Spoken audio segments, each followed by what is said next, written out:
Okay guys, welcome again to Daw Around Pinoy. Ito guys, nakabalik na tayo ulit since matagal na. So ito guys, ang ginagawa ko, gumagawa ko ng pagapangan ng kamatis natin na nasa paso para matibay. Tatali lang natin dito sa taas.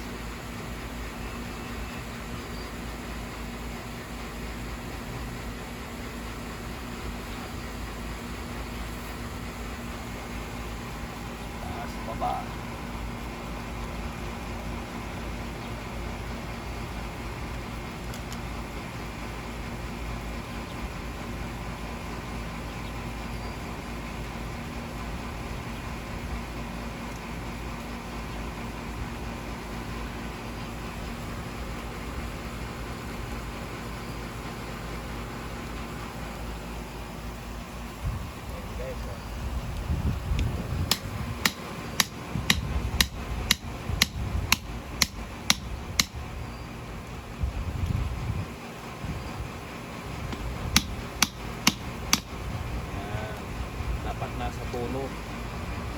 Nasa puno yung string mo para matibay.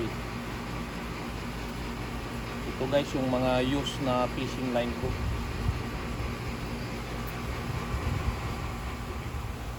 Ayan guys, nag-mimist ako ng garden. Sobrang init. Ilipat natin dito sa unahan.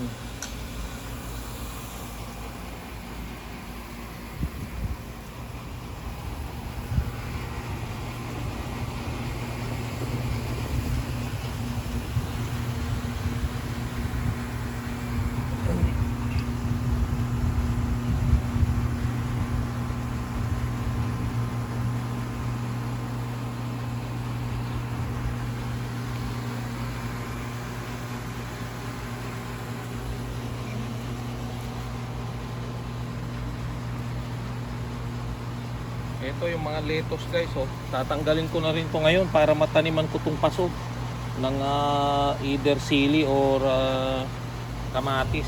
Ang dami ko pang binhi guys eh.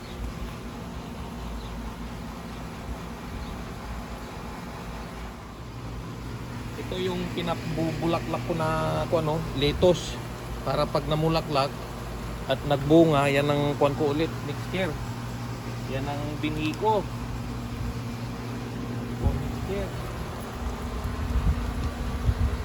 Saan yung ng lettuce at bunga? Bulaklak. So ang bulaklak magiging ano? Tapos magiging bunga na yan pag saan yung lettuce? Hindi ka pala bumibili ng lettuce na ano?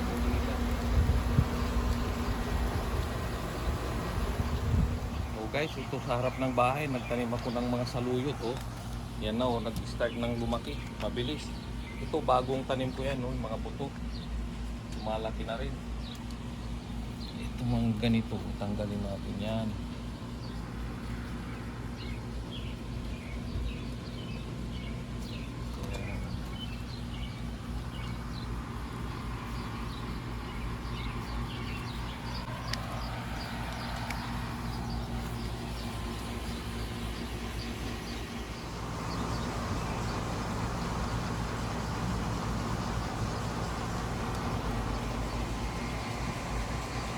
Guys, para may suporta. Ano yan? Avocado.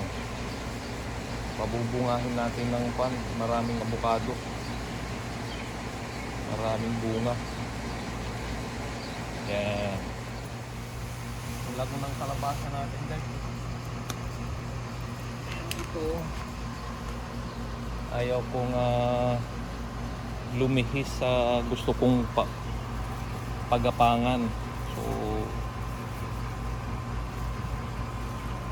inatali ko siya kagad kung saan ko siya gustong papuntahin.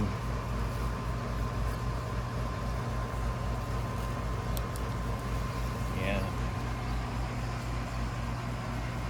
Ito guys, so pwede nang gulayin yung mga talbos na sanga.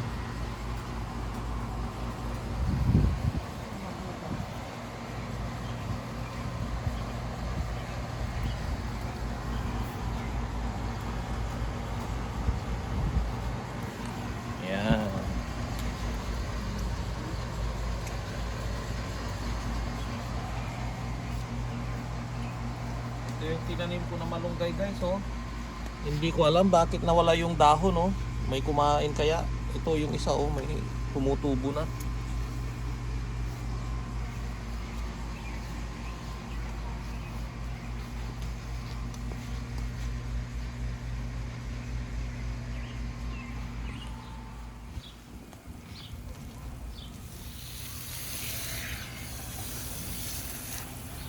Ito yung talong guys. Parati ko na lang tinatanggal yung mga dahon niya sa baba kasi nagkakaroon ng insekto eh. Kinakain yung dahon. Tapos kahapon inisprehan ko ng organic na pesticide, yung vinegar, yung dishwashing soap at saka yung cornstarch. Tinay kong inisprehan ko kahapon guys, oh. Ewan ko kung magiging effective yun.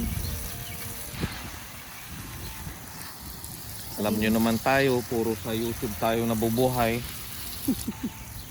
So ito na naman guys, oh. Ito guys yung lettuce, oh. Malapit na namang harvestin. Ang dami. Yung lettuce ngayon guys, parang nabubuhay ko ng year round. Since since bago mag-spring, nakabuhay na ako. Nakaka-harvest na kami. At saka siyempre healthy pagkakainin. Tapos ito guys yung tinanim ko rin na grass, oh. Mabubuhay na, oh. Kasi tinanggal ko yung kwan dyan, space na puro mulch. So ito ginawan ko ng kwan, oh, ng barrier, bricks.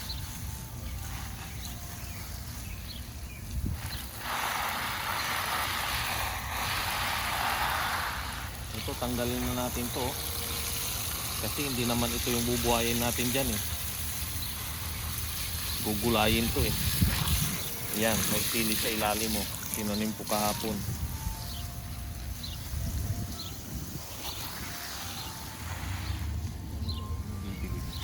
Dito na ako.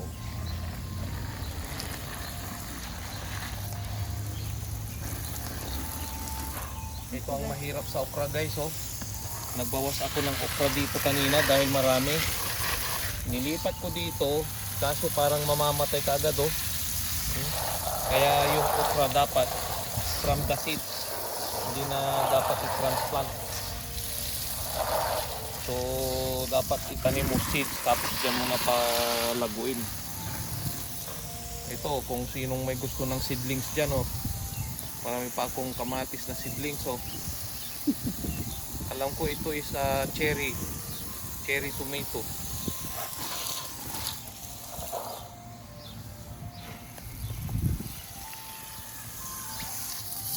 Ano meron dyan? Ito guys, oh, tinatry kong patubuin yung kamuti, oh. Merong hidden kwan yan eh. Ayan yung kamuti yun, oh, gusto kong patubuin, oh. Oh, tignan ko kung tutubo yan. New variety. Ito mga malunggay to guys. May tumubo na ditong dalawa, oh. Isa, dalawa. Susunod na siguro dito, oh.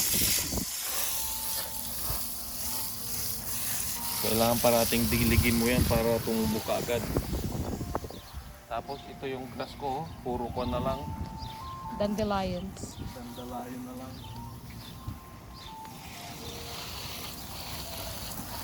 Ito pala guys, papalitan ko itong mga planter box ko dito. Gagawa ako ng planter box ko. Nakahoy para uniform. Labi ang dami. Tapos ito yung gabi, pinag-isa ko na. Dati dalawang paso to, pinag-isa ko na dito. Ito kangkong, oh. Isang linggo pa, mayroon na tayong kangkong. Adobong kangkong na. Ito, pinag-iisipan ko pa kung itatanim ko o hindi. Ano ba yan? Potato. Puti ko na tumubo sa loob. Ito yung binhi ko ng kwan guys, oh. Bell pepper ata to, yung mahaba. Ay hindi, ito yung mahabang sili. Ito Ano to? yung Cucumber? sabi ko sa inyo na alam na din. Cucumber? Ito yung sayote. Sayote daw.